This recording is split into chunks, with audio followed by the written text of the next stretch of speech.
The town is entered by Negro units of the 43rd Armored Infantry Battalion.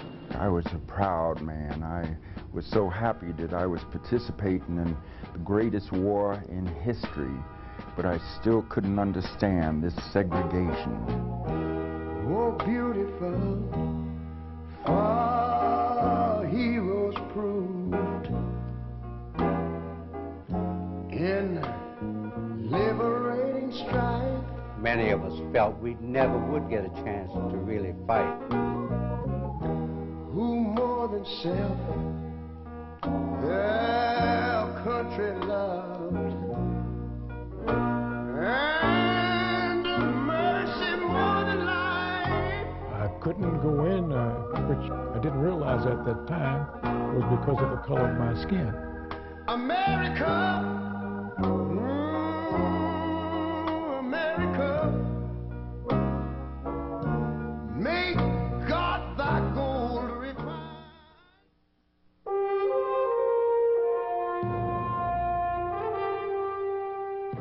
The story of African Americans in World War II is indeed a legacy of patriotism and valor. In 1941, Americans looked at their world and saw war everywhere. Across the Atlantic, Adolf Hitler's German troops occupied nearly every inch of Europe, from France to Russia, to the Baltic Sea and in North Africa. In the Pacific, the Japanese Army and Navy had already captured parts of China, Manchuria, Korea, and a number of nearby islands. Pearl Harbor would soon stun the United States into war. Monday morning, the first thing I did, go down to an Army recruiting station to enlist in the service of my country. I was told there was no quota for black troops. You've got to remember that this country was very discriminatory, segregated, and there was no change. First of all, black sailors, as sailors per se, other than as mess attendants or stewards, weren't permitted into the Navy. Well, given the fact that I was in the segregated Army, that made no difference. I joined the Army to fight for the country, for my country, because I was born and raised and nurtured by this country. And I saw no reason to slack off because of being segregated or being in a racist society. African Americans' participation in the armed forces was regulated by firmly held beliefs. Blacks should be organized in segregated units. Blacks would not mind segregation. Blacks should be used only in service units. Blacks should not command whites. The motivation was basic. I'm a black man, I was colored then. I felt that if I fought for my country, shed my blood if necessary, when I come back home, I would be treated as equal. I earned it. In a sense, I really believe before two wars. One's a war against the Axis and Germans and Japanese, and the other is a war against segregation. African Americans would fight, bleed, and die in World War II to free people around the world. Their performance on the battlefield would change the American armed forces forever, and their bravery would pave the way for the modern civil rights movement that would emerge after the war. But one battle would take much longer to win. It would take more than 50 years for America to fully recognize the heroism of its black war fighters.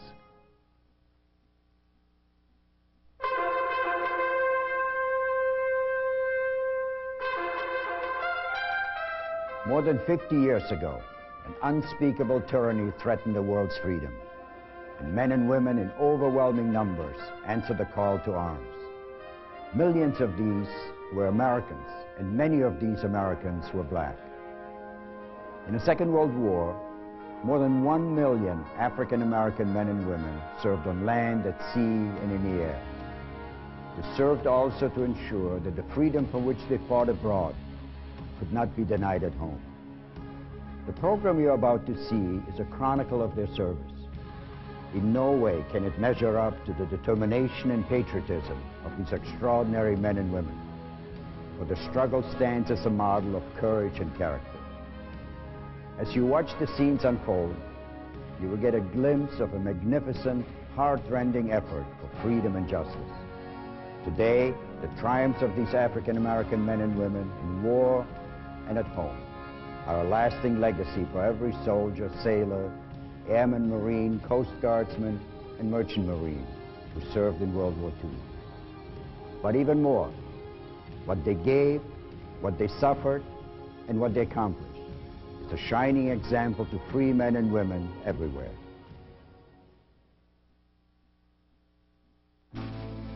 It is very important to note that black Americans have always fought for this country. In the American Revolution, 5,000 fight for freedom. The War of 1812, thousands more serve on land and at sea. The Civil War. African Americans fight for freedom and dignity. The 9th and 10th Cavalry Regiments open up America's western frontier as the Buffalo Soldiers. The 24th and 25th Infantry helped Teddy Roosevelt's Rough Riders at a crucial moment in the battle for San Juan Hill. 400,000 African Americans served in World War I. 2 all-black combat divisions were activated, the 92nd and the 93rd Infantry. But it is under the command of the French Army that black American infantry would prove their mettle on the battlefield.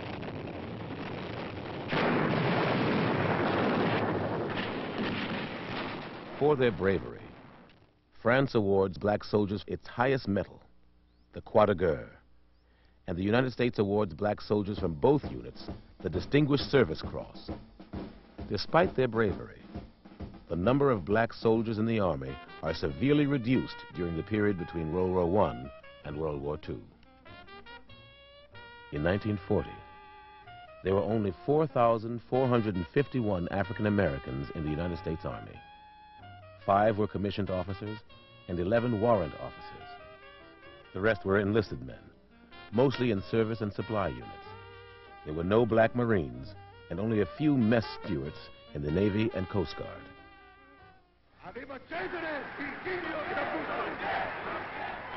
By the mid-1930s, the world veers towards war again.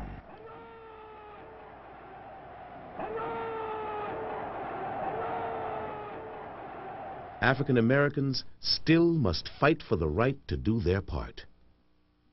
At West Point, the Army's military academy, the color barrier remains difficult to crack. Benjamin O. Davis, Jr. graduates from West Point in 1936. He is the first African American to graduate from the Point in the 20th century. Not one social word was spoken to Davis in his 4 years at West Point. The Reserve Officer Training Corps, ROTC, allows some African American college students to become officers. Meanwhile, African American organizations and newspapers petitioned President Franklin D. Roosevelt and his administration for dignity and equality in the armed forces. There is a grave apprehension among Negroes lest the existing inadequate representation and training of colored persons may lead to the creation of labor battalions and other forms of discrimination against them in the event of war. September 1940. Congress passes the Selective Service and Training Act. The first number is serial number 158. It promises that black Americans will be represented in the armed forces in proportion to the general population.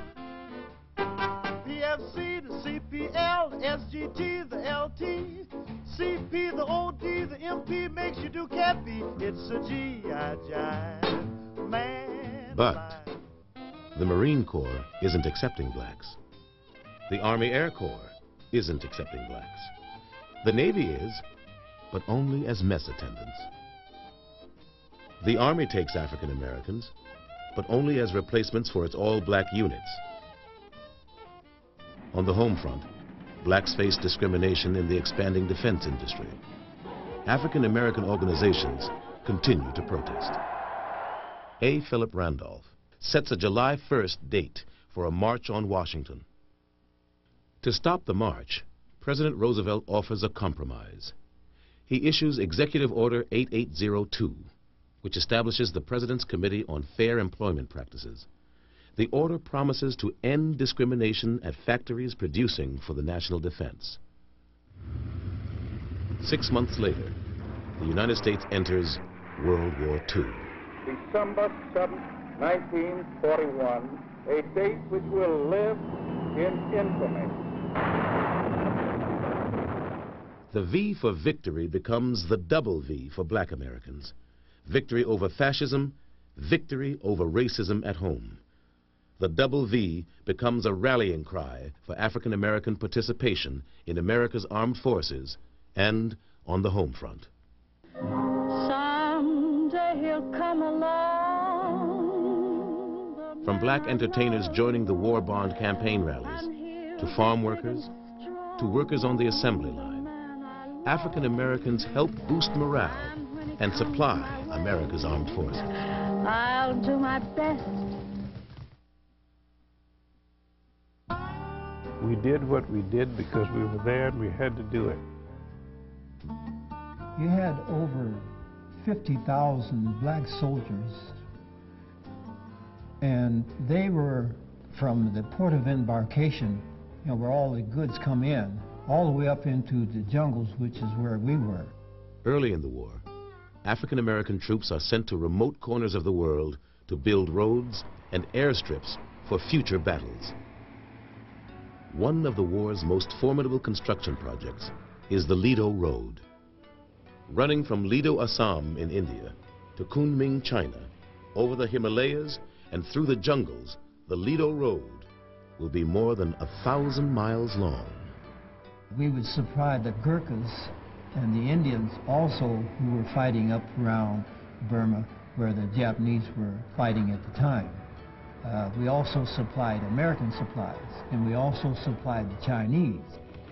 Of 15,000 troops who build the road, 60% are African Americans. The 823rd Engineer Aviation Battalion begins work on the road in December 1942. The 849th and the 1883rd Engineer Aviation Battalions and others soon joined them. Freight trains of the Bengal-Assam Railroad pull into a transfer shed located near the point of origin of the Lido Road. A detachment of Negro engineers began work on the road in December 1942. In this headquarters area, the Negro units handle every phase of the operations incident to moving vital replacements along the Lido route. On January 12, 1945, the first convoy of soldiers traveled the Lido Road. And when the first convoy from India to China rolled over the completed road, 25 months later, a Negro was driving the lead vehicle. In driving, instead of shifting automatically, double clutching, when you start going up the mountains, you don't have time to double clutch if you have a loaded truck, so you fly clutch it. So you slip past the gears, rough on the truck, but you got to your destination safely. On the other side of the world, African American troops battle frigid Arctic temperatures and blinding snow to build the Alcan Highway.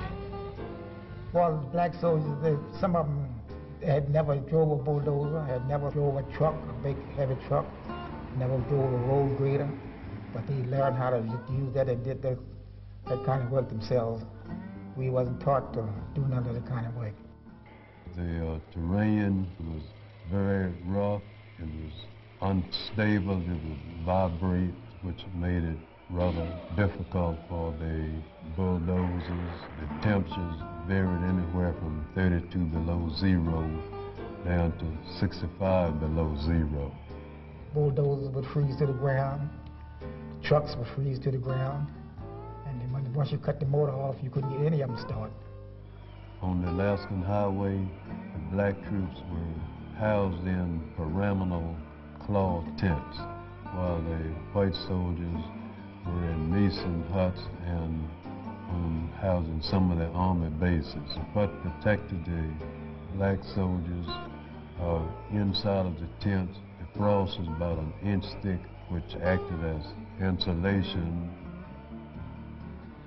From April 1942 until July 1943, black soldiers work on the 1,600-mile highway that will link Alaska, Canada, and the United States to supply Allied forces. It was a great accomplishment. It's a great feat, and some compare it with building the Panama Canal. Planes for Russia at Fairbanks, Alaska. The first Russia-bound planes Through the Lend-Lease program, the United States got 8,000 planes to Russia by way of the Alaskan highway. African-American soldiers also build airfields that paved the way for the liberation of Europe. Hard work, sweat, and tears. And the thing was this: you don't go home until you finish this line. The quicker you get it finished, then you go home. The Tuskegee experiment was designed to fail. I was not going to fail. The officer in charge told me, he said, well, we don't have any colored in the military, Army Air Corps. There are other places for you, and we will not have any. The basis for their refusal was a staff report which had determined, I use that word euphemistically, that colored troops did not have the capability, the intelligence, the courage, or even the coordination to fly fighter aircraft. There were a couple of young black men in the Chicago area who felt so strongly about wanting to fly military aircraft that they rented an old Lincoln Page biplane and flew it to Washington to focus on the fact that blacks did not have opportunities to learn to fly military aircraft. They were met by then Senator Harry Truman. His statement, if you guys have the guts enough to fly that thing all the way from Chicago to Washington, then I have guts enough to see that you get what you're asking for. Mrs. Roosevelt went down to Tuskegee on a visit, and while she was there, she went out to Moulton Field and she met Chief Anderson, who was the chief pilot of the primary phase of flying. And she went, to the dismay of the Secret Service and everybody, she went for a ride with Chief Anderson. And when she went back to Washington, within a short time, the Tuskegee experiment was begun. The War Department announces plans for the formation and training of an all-black pursuit squadron. An airfield to train the pilots is built in Tuskegee, Alabama.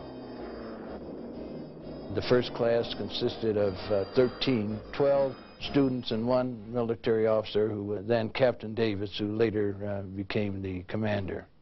I was transferred from the base at Tuskegee Army Airfield to command the 99th in August of '42. We were very much interested in flying. I think that everybody felt that this was an opportunity because they'd not had the advantage of such training before. We had come to the realization that that it would not come easy, that we would have to be almost twice as good as the other people if we were to succeed, but admonished ourselves and admonished our comrades that this was not only for us, but it was for our whole race of people. In April 1943, the 99th Flight Pursuit Squadron leaves for North Africa. Lieutenant Colonel Benjamin O. Davis, Jr. is in command. He has no combat experience. The 99th is stationed at Cape Bon, attached to the 33rd Fighter Group. Trained for pursuit, the 99th ironically flies bombing and strafing missions in North Africa and Sicily through the summer of 1943.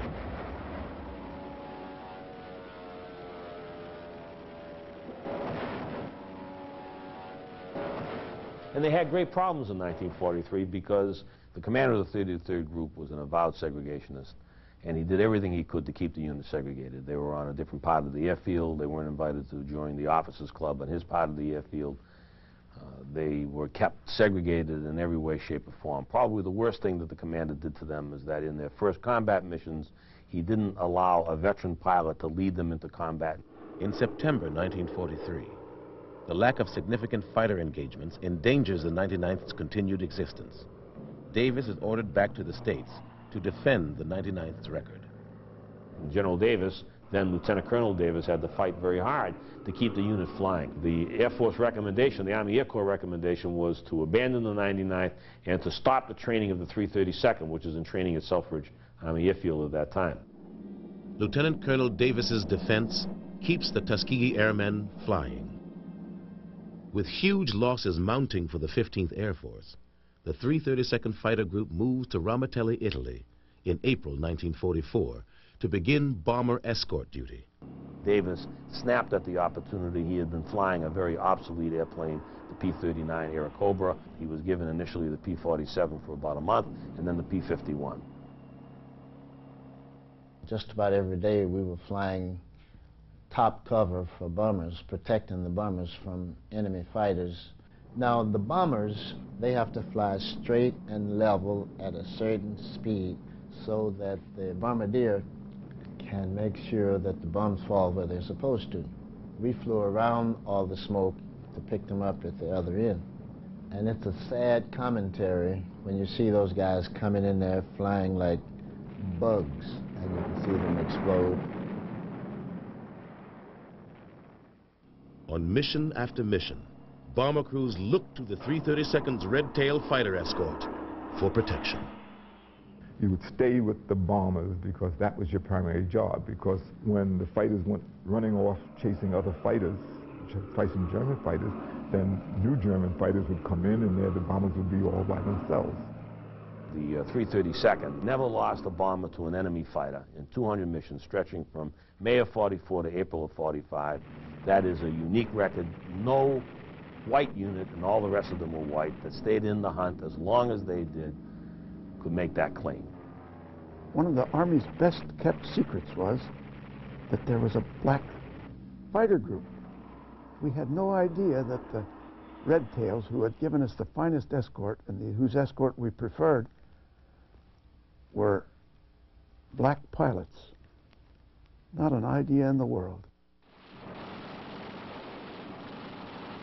The Tuskegee Airmen were a bunch of very courageous, able, intelligent, aggressive young African Americans who were not going to be stopped by anything, and we were some damn good pilots.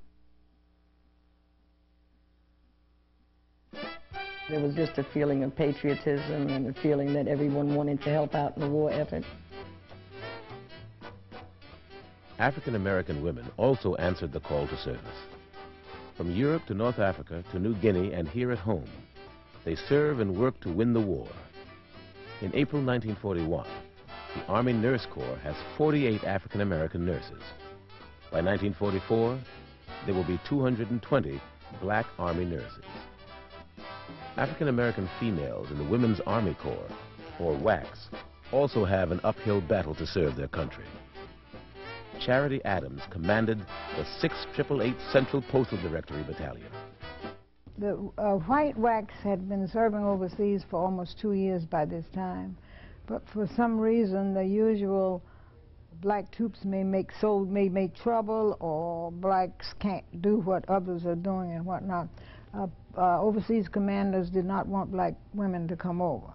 I guess if there is anything that I remember about the Second World War, it was the fact that I was a member of the 6888 Central Postal Directory. It was the first and the only battalion of black women to serve overseas during the Second World War. And I am very, very proud of that. Stationed in Birmingham, England, and later Rouen, France, the 6888 processes mail, forwarding eagerly awaited packages and letters to Americans throughout Europe. Their job was redirecting mail that had had one attempted delivery based on the last address the people back home had. But of course in war times you move pretty fast. Our job was not exciting, but it was necessary. because it's necessary for the morale of the troops. Male meant morale. By the war's end, the Navy had commissioned 6 black female officers and had enlisted 70 waves. The Coast Guard by this time had accepted a few black women in its reserve program, the SPARS.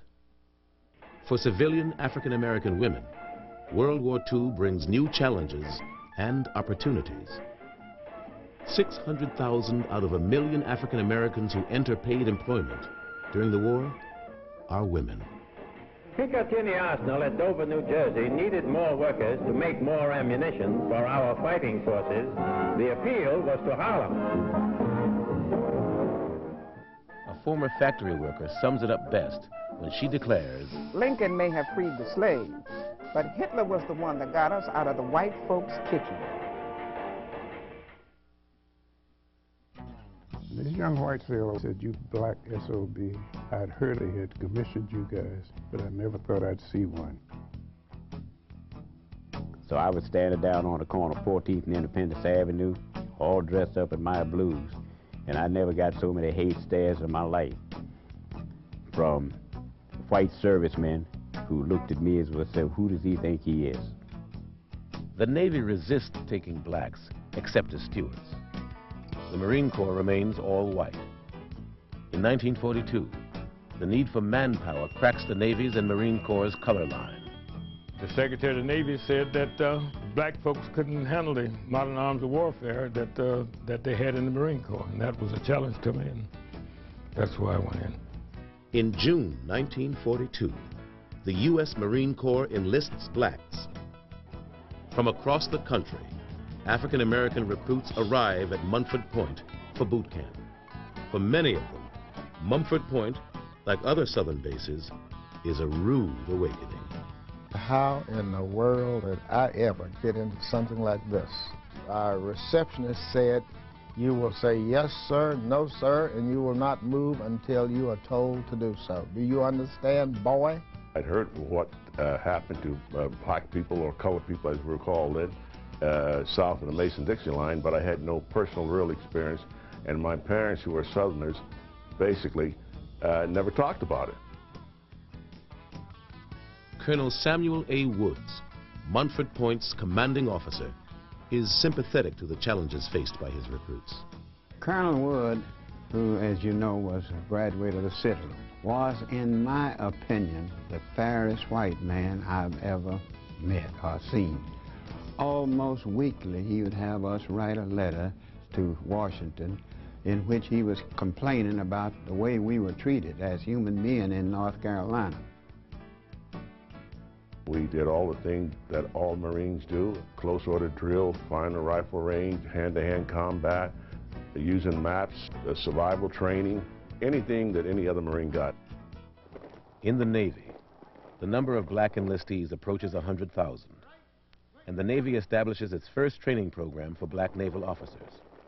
I didn't know why I was going to be sent there, and didn't actually find out why, because we had sealed orders, until we got there and met 15 other young black men to discover that we were the guinea pigs to either prove or disprove the myth that blacks were not capable of serving as officers in the United States Navy. They later became known as the Golden 13. The Navy trains the black cadets within a segregated area at Great Lakes Training Station in Illinois. We tried to study together, work together. Well, certainly we're trying to be better than the next guy, and I think everybody was very competitive.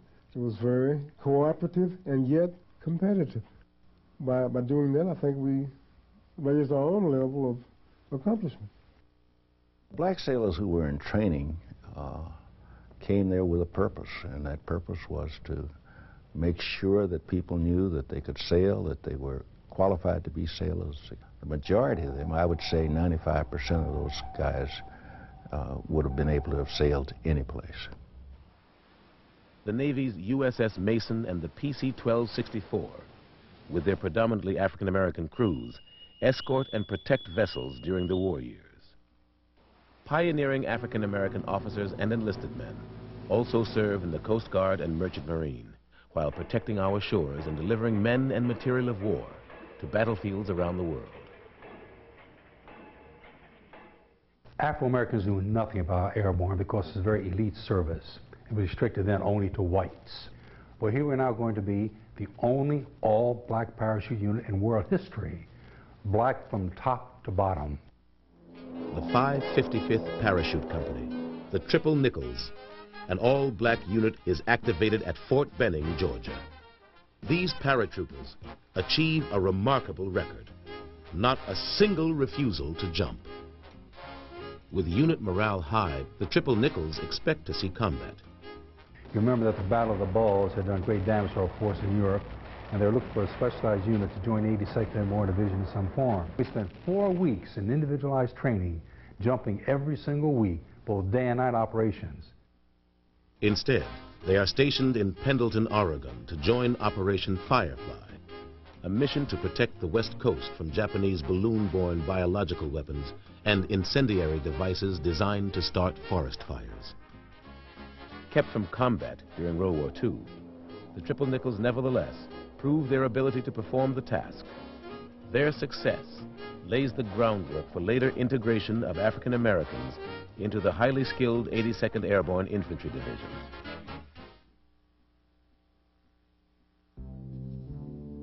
It was one big noisy mess. Spring 1944. Allied forces gather in England for the largest amphibious invasion in history. African-American troops are part of the operations that will liberate Europe. Quartermaster units rush troops to the docks and load precious supplies. Their support is critical to the pending invasion. June 6, 1944. Normandy, France. D-Day. The invasion begins.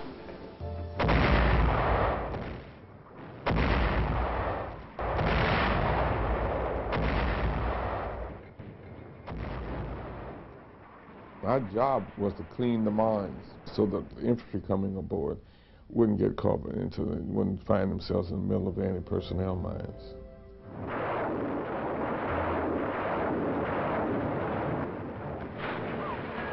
At Omaha Beach, black soldiers of the 320th Anti-Aircraft Balloon Battalion released barrage balloons to protect the Allied troops and ships.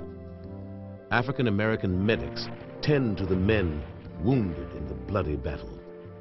The number of casualties on Omaha Beach was phenomenal. We had never seen that many, or even thought that there would be that many casualties.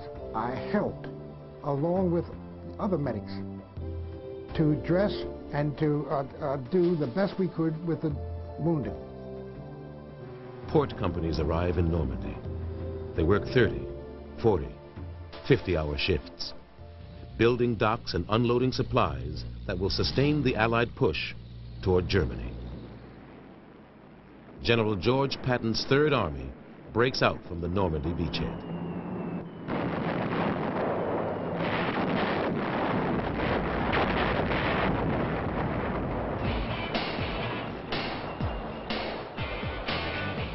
To supply Patton's troops in their dash across France, the Transportation Corps establishes the Red Ball Express. Nearly 70% of the soldiers who man this massive effort are African American. The 469th Quartermaster Unit is in charge of 30 truck companies. They deliver food, ammunition, and fuel to the troops, and transport prisoners and casualties to the rear area. These unsung heroes of the road live up to their motto: keep them rolling, keep them supplied, keep them smiling. During World War II, the Red Ball, they constantly was going all the time. No stopping, always on call, any time of day or night. The Red Ball Express carries 8,000 tons a day for 4 months. From August to November, they will haul more than 400,000 tons of supplies. By the end of 1944, nearly 480,000 African Americans are serving overseas. In World War II, the African American experience At times it was not nice. I was quite frustrated with what was going on. We had to keep our thoughts and our minds on the big picture instead of worrying about segregation. The regiment really was not as well equipped and as well trained as it should have been. 92nd Division was named for the Buffalo soldiers of the 9th and 10th Cavalry. The 92nd Infantry Division is reactivated in 1942. Only 20 years after they had carried their battle flag into World War I, the proud 92nd would fight racism, in training and on the battlefield. We were victims of being sent to locations where Negroes couldn't do any harm to cities they were stationed near. Segregationist army policies and white citizen protests make it difficult to find places to station all-black units. With the all-black 93rd Infantry Division stationed at Fort Huachuca, Arizona, no other single post is available for the 92nd. When the 93rd ships out to the Pacific in 1943, Fort Huachuca opens for the 92nd. White commanders of black units were Southern selected officers. And I found personally, and other black men found personally, that men who were generally not from the South were more considerate toward us, more respectful toward us. And we enjoyed serving under them more so than from under the white Southern officers. Well, the general feeling of the white leadership in the units that I was in, I'm speaking of my own self personally, that they didn't think very much of us. They didn't think we had the intelligence to even pull the trigger and shoot straight. Army practice kept white officers from serving in units where they were junior in rank to any black officers. This created tensions in the 92nd. This practice limited the use of black officers and, more importantly, restricted their rank. I was angry. It made me feel very, very angry. The fact that my intelligence was insulted every time that I would make a suggestion on a tactic. The black officers were never given any latitude in any command situation at all. I was downgraded because I was black. The 92nd is commanded by Southerner Major General Edward M. Allman. It is in a climate of racial mistrust that the 92nd trained for combat. Brigadier General Benjamin O. Davis Sr., on an inspection tour, noted that Major General Allman had overlooked the human element in training, with no thought to establishing racial understanding. My combat team was one of 3 combat teams in the 92nd Infantry Division. We were informed after maneuvers by the division commander that the 370th Infantry Combat Team would prepare for overseas movement. We were going overseas, so we were just going overseas. And we didn't know where we were going. We went into combat with the 5th Army, who Mark Clark commanded. We were attached to the 1st Armored Division. The 370th Infantry and the 598th Field Artillery made combat ready with the best soldiers from the division deployed to Italy. They joined Allied forces fighting along the Gothic line, stretching from north of Massa eastward to Bologna.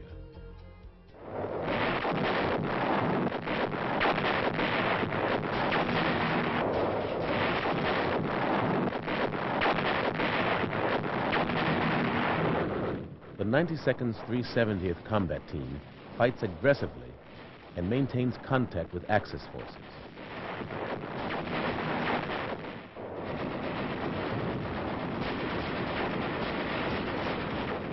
After 6 weeks of Allied success, the Axis forces withdraw into the Rommel-designed Gothic line. The German soldiers in Italy were seasoned soldiers. They had come from another front.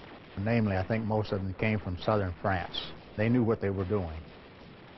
When you ran up against a bunch of them, you knew you were in a fight. The rest of the division arrives in late October and November and goes into the line.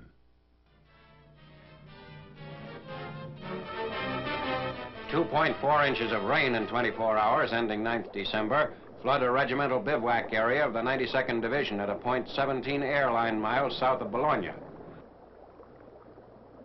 A field artillery battalion improvises a ferry to carry ammunition to a stranded battery across the swollen stream.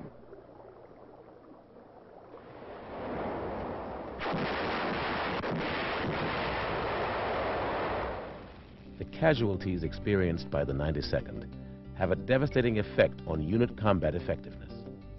Black replacements are sent into theater with little or no combat training. Many cannot read or write. They are ill-prepared for combat. The morale of the black soldiers, the enlisted personnel in the 370th at the time that I joined was very low. Most of these soldiers that were draftees, they didn't want to be there. And when they got there, they were treated very badly. They weren't treated like human beings. Despite the handicaps, many units of the 92nd distinguished themselves in battle. Operating in the Serchio Valley, the 365th and the 366th Infantry, supported by the 597th Field Artillery, are particularly effective, seizing ground from German and Italian units and beating back numerous counterattacks. From fall 1944 to spring 1945, the 92nd helps to hold the Gothic line, but the entire Fifth Army remains stalled. Elsewhere on the Italian front, continued heavy rains, floods, and high winds make Allied offensive operations virtually impossible. Reports from the front say it's impossible to exaggerate the harshness of this year's Italian winter.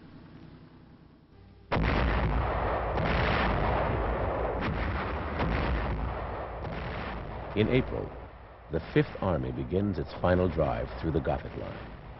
There have been changes.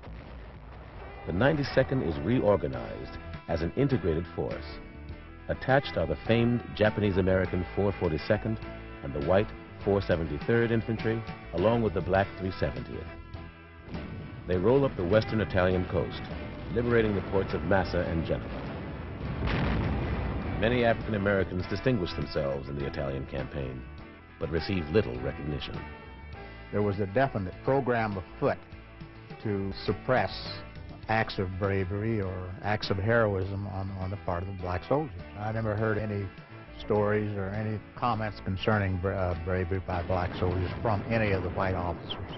Every time we turned around, we would hear about acts of bravery of the white soldiers. For the 92nd, World War II ends on April 30th, 1945, when German and Italian troops they had fought since August surrender.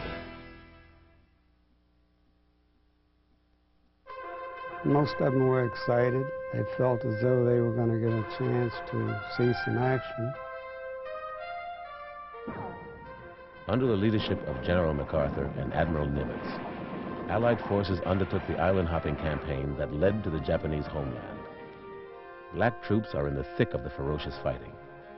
The first African-American unit to engage the enemy in ground combat was the 1st Battalion of the 24th Infantry, fighting on Bougainville.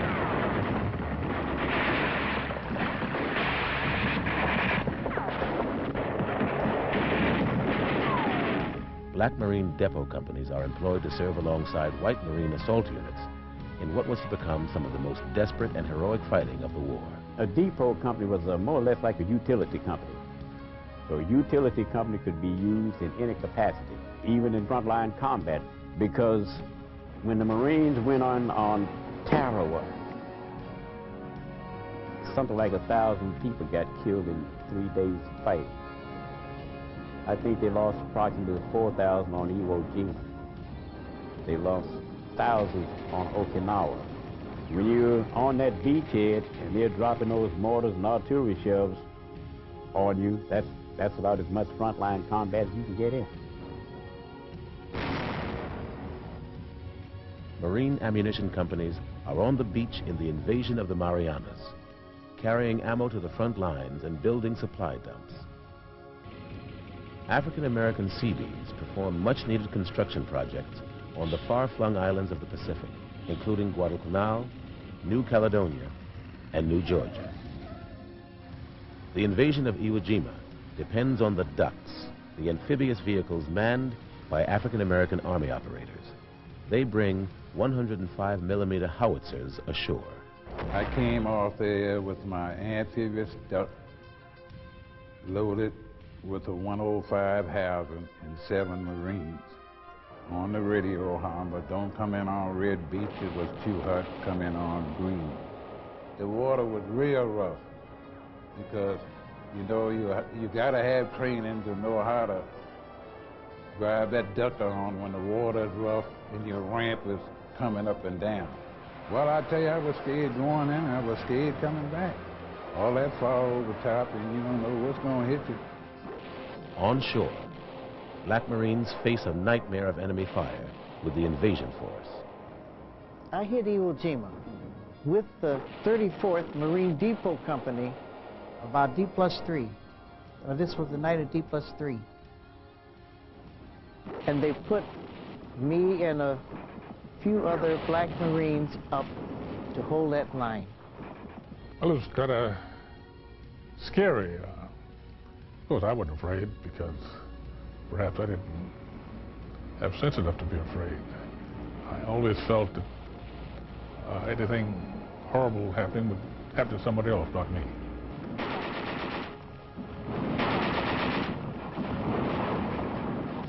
As it grew on and got darker, I realized that I was up on that line by myself. There being no light so you can see, all around me I could hear Japanese talking. You knew that the enemy was out there, and you wondered whether or not you'd be able to get into the beach safely, or whether or not perhaps you'd have problems getting in.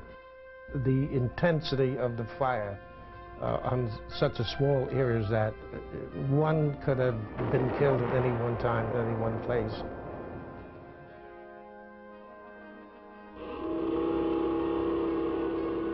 Black sailors will also set a standard for valor in the Pacific.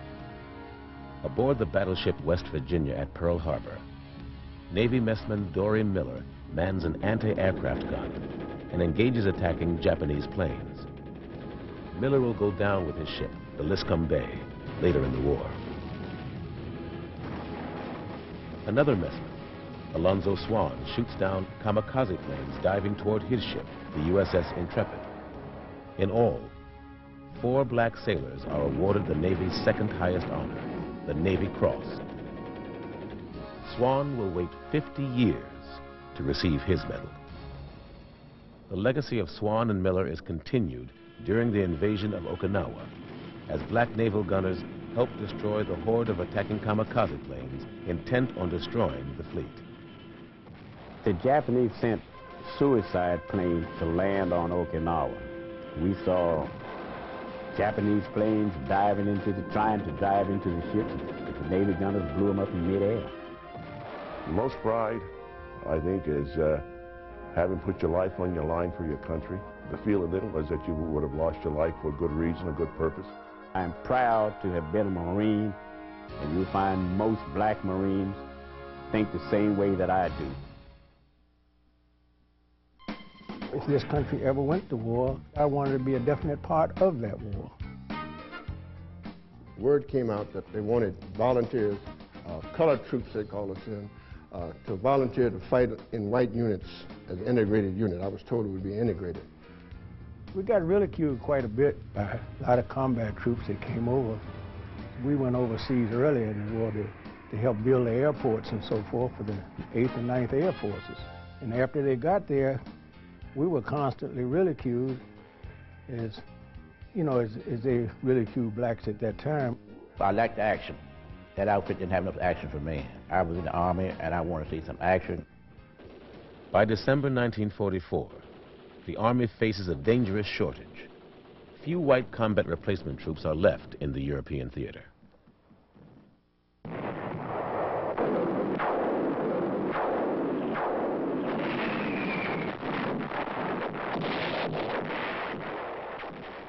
When the Germans launch a counteroffensive in the Ardennes, the need for reinforcements becomes crucial. There is only one place to turn: the all-black support units behind the lines.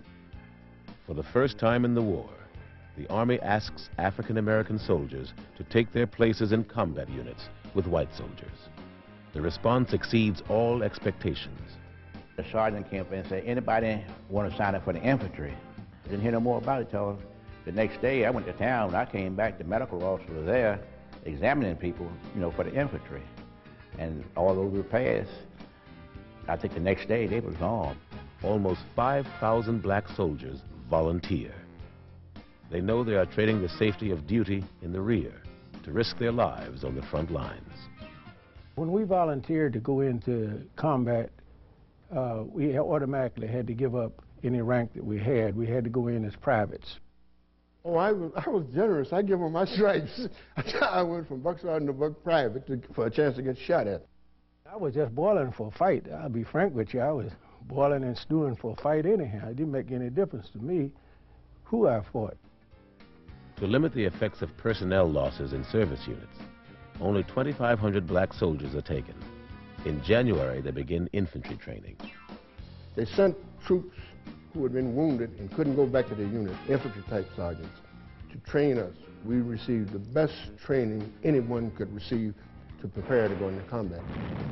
6 weeks later, 53 platoons of black infantrymen, led by white lieutenants and platoon sergeants, joined white infantry and armored units at the front.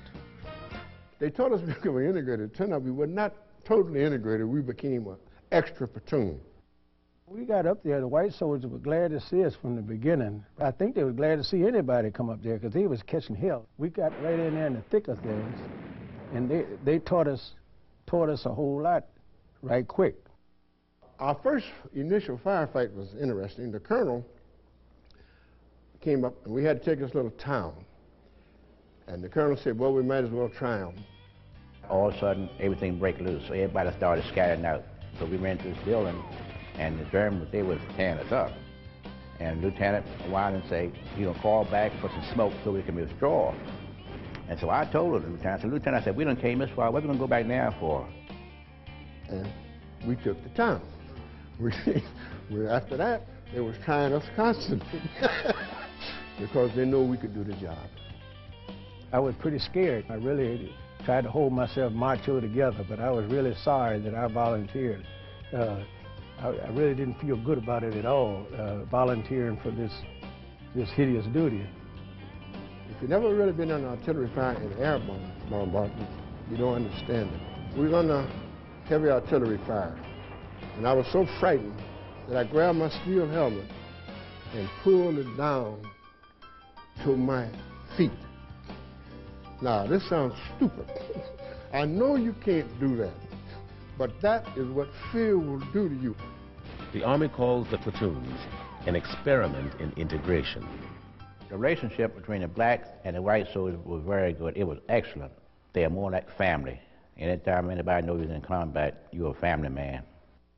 When the war in Europe is over, the theater commander tells the black infantrymen that integration is over. Some return home. Others go back to segregated units. All of a sudden, one morning, they came up with a truck and picked us up with black soldiers up and carried us on back down into France and assigned us to a black outfit. And I felt rather badly. And I said, you mean to tell me this is what's happening to us after the war is over, they're getting rid of us? The experiment shatters the belief that integrating combat units will cause social dissension. We proved to the world that we could fight. It has already been proven by the 9th and 10th Cavalry. We proved that with Americans we could fight. In fact, we overdid the job because in World War II, the black newspapers were saying, let our boys fight. In Vietnam, they said, let our boys stop fighting because they recognized the fact that combat kills people. And we were ready for combat, and we are warriors, true sense of the word. Anytime they had a tough position to be cracked, they would send for the 761st. We continued and completed 183 days straight of combat duty, and the only reason why we didn't do more is because the Germans quit. The 761st Tank Battalion is activated on April 1st, 1942. I went to Camp Claiborne, Louisiana. And I'm not bragging about that place because it is about the worst that they had in the United States. But that was where the 761st was located. You learned every job. There was to learn to be a driver, a bow gunner, a loader, and a gunner, and a tank commander. They were going to make that unit look good. No matter what happened, they were going to show people that blacks could fight tanks and fight against the Germans as well as the whites could. And in the long run, they did a beautiful job of that. October 10th, 1944. The 761st lands at Omaha Beach. They are the Army's first African-American tank battalion committed to combat. They have been sent to help fight the Germans' elite tank corps. The General Patton had made a statement that they didn't have to worry about Negroes fooling with tanks because it was too technical piece of equipment. And yet, when he requested from the Department of Army to send him the best remaining separate tank battalion left in the United States, who should show up but the 761st? And we went to a little plant not too far from Nancy, and that's where we all assembled. And then we got visited by General Patton.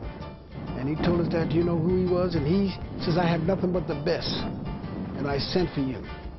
And he says, don't let me down, and don't let your people down.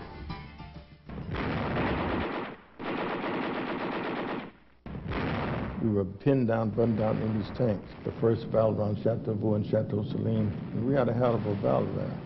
And we took those cities. We took those 3 cities the first day, and we unbuttoned, came out, and they almost fell off their feet to see that we were black.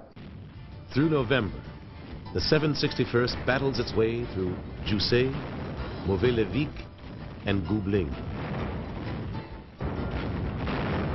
This unit had an exceptional record in combat. December 1944. The Battle of the Bulge.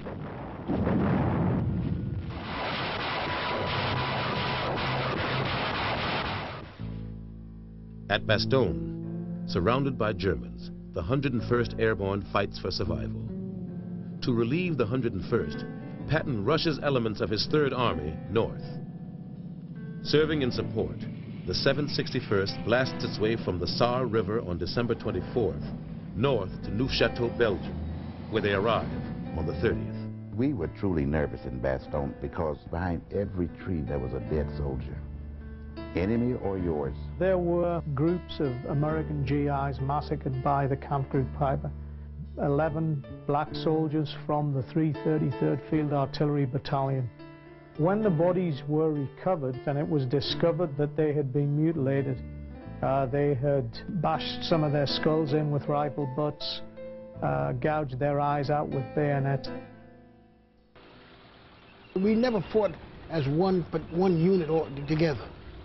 They just split us all over the place.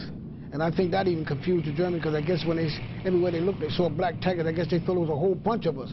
But only was about 700 of us, see? But they didn't know that. We had the speed and the 360-degree traversing of the turrets, which the German tanks, they had to turn the whole tank to operate or fire on you. We could be traveling across 30, 35 miles an hour, and that turret was revolving 360 degrees where you just keep firing as you go. And that's just how we were able to either outflank them or get into a hull defilade position and knock them out.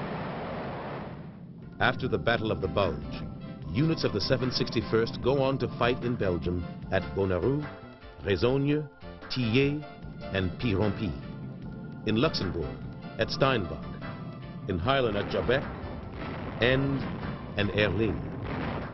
On March 3rd, the 761st Tank Battalion enters Germany. They reconstituted a task force and called it Task Force Rhine, and we tankers were given command of the operation. This was the outstanding and one total operation involving all of the battalion, and we broke a hole through the Maginot Line, through the Siegfried Line, into the Rhine Plain. An entire armored division of the 7th Army poured through that hole and went all the way to the Rhine with no opposition whatsoever. My men were magnificent. The 761st captures 3,000 enemy troops and expends 50 tons of ammunition during Task Force Rhine operations. attached again to Third Army, the 761st spearheads Patton's drive through Germany to Austria. What used to surprise me, I wondered, why didn't you pass all of these tanks full over to the side? A division, and here come the 761st, beat up, tired, tank battalion to go in and lead the way. On their journey through Germany, the 761st witnessed the horrors of war. 761st was assigned to the 71st Infantry Division at the time that this division liberated camp near Wels, Austria. The name of the camp was Gunskirchenlager, and it was one of the smaller refugee camps or concentration camps. The 761st meets the Soviet Union's first Ukrainian front on May 6th at the Inns River. Now, my husband has had lots of troops since then, but whenever he talks of soldiers, whenever he talks of fine soldiers, of good soldiers, he talks about his soldiers, who are the men of the 761st. We had a chance to prove that the black man could be a good warrior. Well, the impact of awarding me the Medal of Honor, and to my thinking, is that somebody wants to salve their conscience. It should have been done at the time that these awards were made. The Distinguished Service Cross, at the time the men did these heroic acts. But it was a time of complication. It was a time of trouble between the races. We were a very different society in that time. For more than 50 years following World War II, no African Americans are awarded the Medal of Honor for actions performed during the war. The Medal of Honor is very specific. You don't have to just be brave. You got to do it above and beyond the call of duty. All hell broke loose, and we was trying to keep them from coming down here further, and that's where we had a young lieutenant by the name of John Fox, who was up on San Carolina.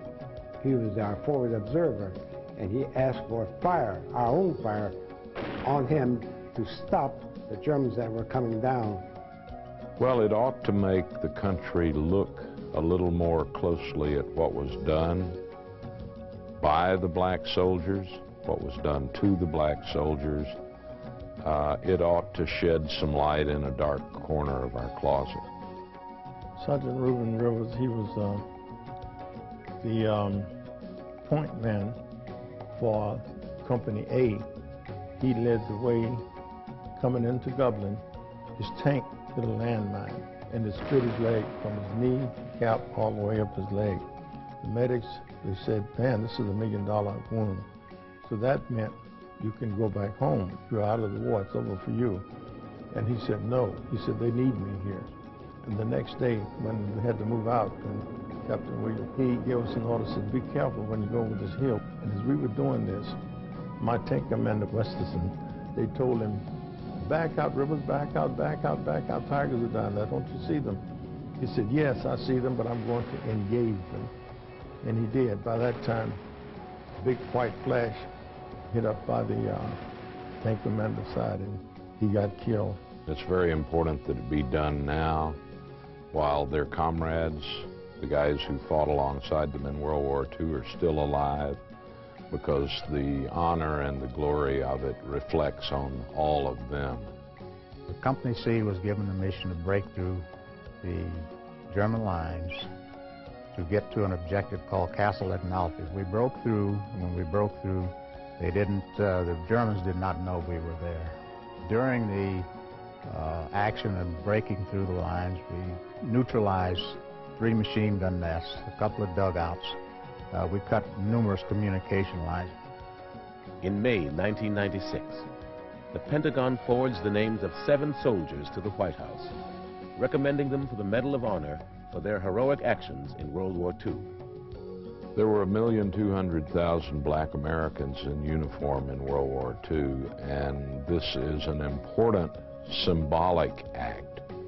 But I don't think there's any way in this day and time that you can adequately recognize all that they contributed and all that was denied them in terms of medals and honors and promotions, these sort of things, there's no way that you can balance the books entirely if this were removed. We're half a century down the road.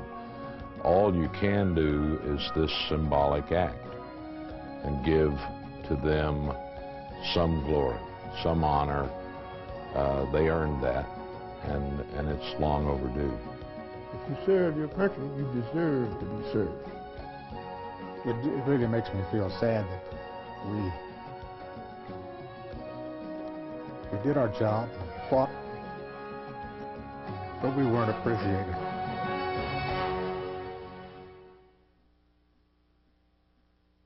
The African-American veterans of World War II served a nation that was not yet ready to serve them. With their double V symbol, they fought against both fascism and racism. They were determined to prove to their fellow Americans that they were their equals on the battlefield and were entitled to be their equals at home. We should all be proud of the sacrifices they made on the snow-covered fields of Belgium, in the skies over Europe, and on the bloody beaches of Iwo Jima. They wrote a noble chapter in American military history. Their legacy made my rise in the military possible. I stood on their shoulders. They made America a better place for all of us. They asked for no special recognition. They asked for no tribute. They just wanted to fight for their beloved country, and they did. We owe them our thanks. We must continue to carry on their legacy of commitment and courage.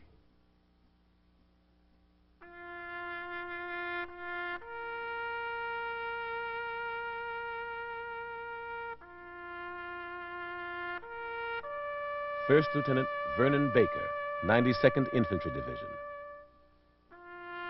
First Lieutenant John Fox, 92nd Infantry Division. First Lieutenant Charles L. Thomas, 614th Tank Destroyer Battalion. Staff Sergeant Edward A. Carter, 12th Armored Division. Staff Sergeant Reuben Rivers, 761st Tank Battalion. Private First Class Willie F. James, Jr., 104th Infantry Division. Private George Watson, 29th Quartermaster. Now and forever, the truth will be known about these African Americans who gave so much that the rest of us might be free. A purple mountain majesties over the fruited plain. But now wait a minute, I'm talking about America, sweet America. You know, God done shed his grace on thee.